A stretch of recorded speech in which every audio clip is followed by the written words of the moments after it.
हरि ध्यान।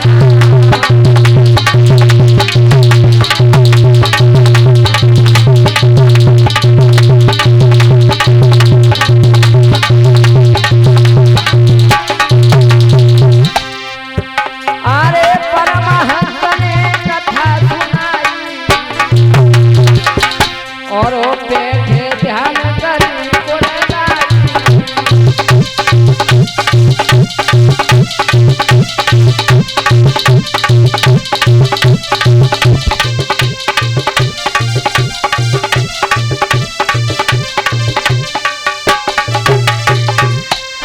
ठीक है लला।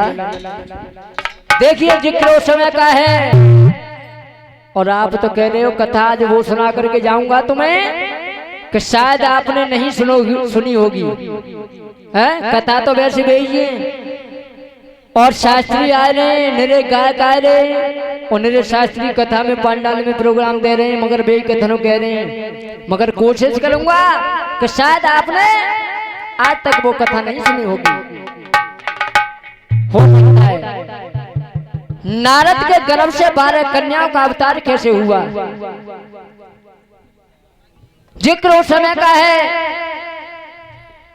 एक देश हुआ है चेक देश, और चेक देश में एक अच्छे बहुत ही अच्छे राजा हुए जिनका नाम है चेकस, जिनकी महारानी का नाम है चेकस। चेकसी नाम की जो रानी है आज महाराज के साथ में अपने जीवन को व्यतीत कर रही है। धीरे धीरे समय व्यतीत हो रहा है और बताया है बहुत ही अच्छे राजा थे वो, जिनके राज्य में प्रजा हर तरह से संपन्न है। लला प्रदीप कैसे राजा थे वो।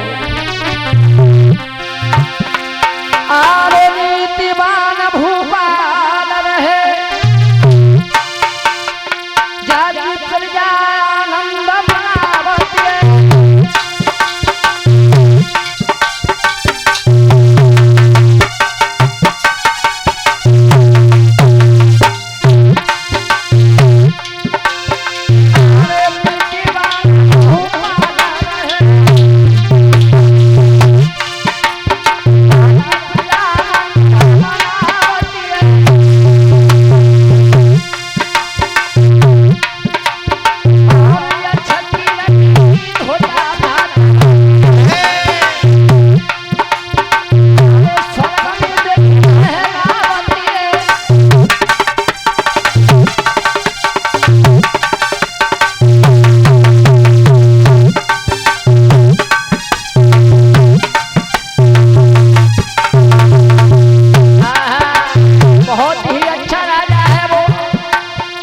जिसके राज्य में शेर गऊ बकरा एक घाट पर पानी पिया करते और प्रजा हर तरीका से संपन्न है। और ऐसा ही नहीं प्रजा को समान रखें,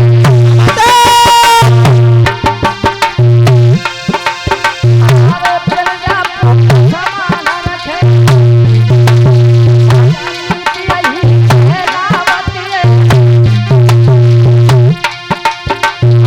जो कोई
चेकस आज अपने दरबार को छोड़ करके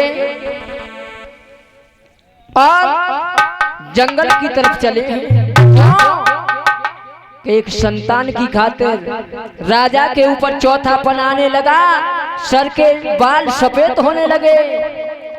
तो मन में विचार किया है कि हमारे आंगन में किसी भी संतान का प्रादुर्भाव नहीं हुआ, और ये बात भी सच है श्रोता बंधु। क्यों?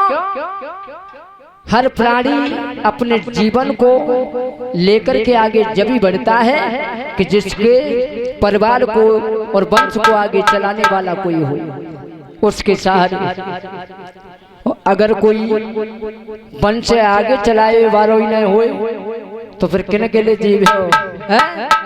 और गोस्वामी तुलसीदास ने भी लिखा कि वो जीव जिनके कोई संतान नहीं हुआ करती है वो एक नरक के स्वामी हुआ करते हैं।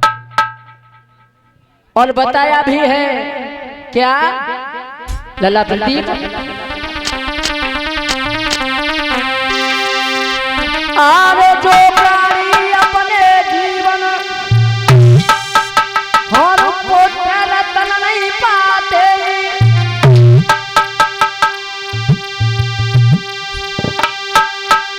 गोस्वामी तुलसीदास उनके बारे में कहा दे, बाबा ध्यान बिसर नहीं आई, अरे घोर नरक के स्वामी कहा भी, अरे तुलसी रहे ते बता।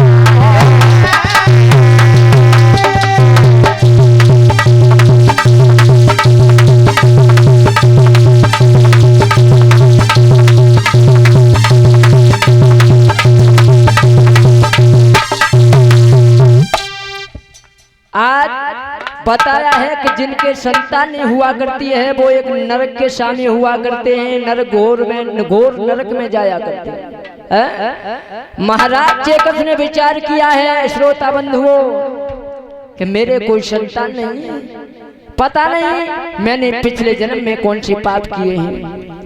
और देखो कितनी भीड़ भई है और अब कितनी मूर्ति रह गई है केवल सुने हुए बारे में, मगर दोष इनका नहीं लला प्रदीप। इनके बारे में वो स्वामी तुलसीदास संकेत कर रहे हैं। माता बहना तो बैठी, मगर माफी चाहता हूँ आपके भी मन की हो क्योंकि रात में तो कोई कथा सुनती ही ना है। और दादा दो चार आए, उनने कही, वो दो चार युवा साथी भी आए, उन्होंने भी कहा कि कथा तो सब कहते हैं मगर रात के प्रोग्राम में कुछ चलन दियो है। इसी वजह से मैं लला कहीं प्रोग्राम देने नहीं जाता हूँ। मगर गोस्वामी तुलसीदास ने लिखा दोष इनका नहीं है, गोस्वामी तुलसीदास दादा संकेत कर रहे हैं। और हम तो कुछ नहीं है लला प्रदीप। हाँ। इस भारत भूमि पर इतने इतने बड़े विद्वान हुए कि जिनकी कारण आज ये धार्मिक संगीत चल रहा है। दादा वाल्मीकि इतने बड़े विद्वान हुए हैं जिन्होंने इस संपूर्ण रामायण को 24,000 श्लोकों में लिखा है।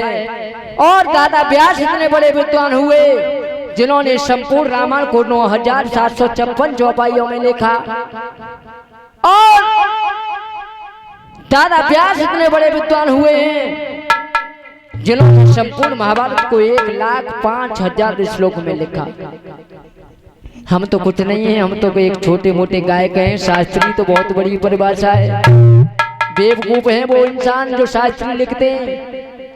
आधार बाबा ने शास्त्री नहीं लिखी अभी तक, केवल चेतन, केवल वो सचेत कर रहे हैं, चेतन चेतना कर रहे हैं, चेतो हैं। और आजकल तो तिलक लगाए ले 10-10 रुपया की अंगूठी पहन ली 10 हाथन में हैं, लला कुर्ता पहन लो, ढीलो मालो, शास्त्री बन गए। शास्त्री ऐसे नहीं बनो, मगर कथा की तरफ ध्यान दें। आज अपने कचहरी को छोड़ करके मन में विचार किया अब हम जीवित नहीं रहेंगे, हम अपने जीवन को छोड़ देंगे, अपने जीवन को त्याग देंगे, हम अब जीवित नहीं रहेंगे क्योंकि हमारे कोई संतान नहीं है। वो राजा एक संतान के लिए दुखी है। और आज भी संसार में जिसके संतान नहीं हुआ करती है उसके दिल से पूछो वो संतान के लिए कितना दुखी होता है। मगर सर्व सुख किसी को नहीं दिया, सर्व सुख किसी को नहीं दिया। बताया है आज वो राजा अपने महलों की तरफ चले हैं और इधर महलों में रानी ने आते हुए देखा तो रानी आज अपने प्राणेश्वर का सम्मान करने लगी है। कैसे कैसे